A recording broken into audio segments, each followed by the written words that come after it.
Hello and welcome to Viewpoint, where we come with an open heart and an open mind to see the other side.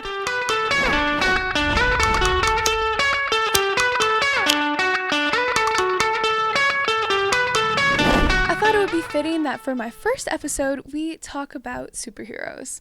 If anyone knows anything about me, I am just a tiny bit obsessed with superheroes. Not one in specific at all. Because of my love for superheroes, I thought that made me qualified enough to talk about it. You know, because that makes sense. When it comes to movies versus TV shows, I definitely prefer TV shows.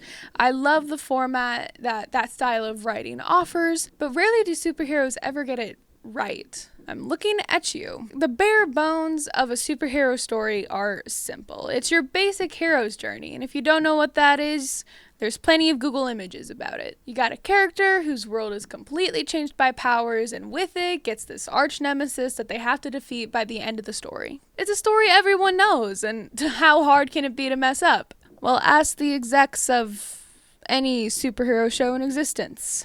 Especially you. The detriment to superhero shows is the lack of longevity. It is so painful to watch a story just be dragged on for years and years when it's long overdue. There's all of these contrived situations that they put the characters into, and honestly, by dragging out the relationships, they all just get so strained and so stupid and just plain ruined. It's because they don't know when to quit. It is okay to quit. But we live in a money-hungry world, especially in the world of TV and movies and just the Hollywood industry. They don't care about actual art. All they care is about their money. But a show is only as good as its ending, but not when that ending has no plan. Which is why I think the best way a superhero story can be told is through limited series. Let me explain. Look at the success of WandaVision. It had a set beginning, middle, end. It existed for only as long as it needed to in order to tell its story. Every element was intentional and meticulous as each episode went into the next. Everything had something to do with the main storyline, and that created a wonderful and compelling narrative. When things go on forever, those meticulous elements become sloppy and plot lines become repeated or they're contrived, and the decline of passion in the product is just evident because it becomes boring. I'll use The Flash as an example. Who didn't see that coming? While it wasn't perfect, the show had a lot of promise in its first season. The acting was great, the plot lines were engaging, and the visual effects were pretty good. For its time and budget, cut it some slack. However, what made it great was the villain's mastermind plan. The Reverse Flash was always 10 steps ahead, and to have that kind of ending in mind, you need to know it from the beginning. But The Flash went on for 8 more seasons, and the Reverse Flash just kept resurrecting and coming back, and why can't you just stinking die? The sacrifices made just became cheap. Like, what was the point? Each time the Reverse Flash appeared, the show just became more hollow. Now imagine with me the Flash has a limited series.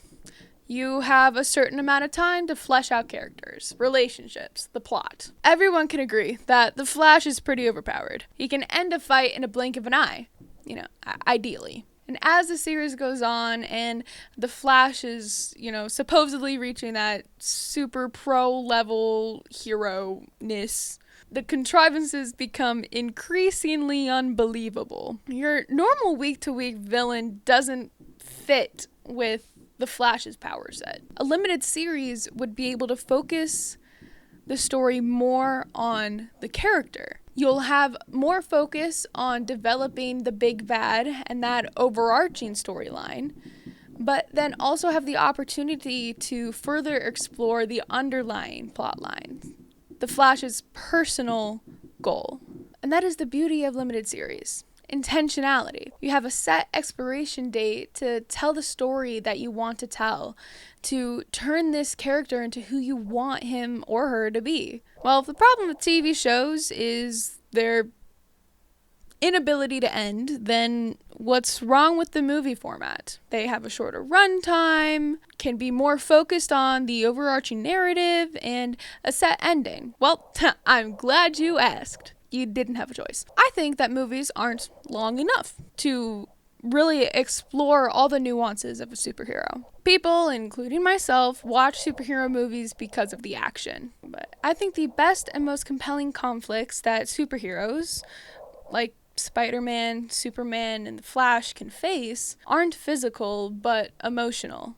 I'm not saying superhero movies aren't able to tell that emotional narrative. I mean, look at the early Marvel movies. They capture that kind of stuff great. I think TV show writing offers a better opportunity to really delve into multiple character dynamics and relationships, which then makes how those relationships affect the choices of the protagonist that much more impactful. Of course, this is all if it's written correctly, which we live in a money-hungry world where if you have good ratings, you continue the story, even if it should have ended 4 years ago. But that's why I think a limited series gives a superhero story its best shot. But hey, that's just my viewpoint.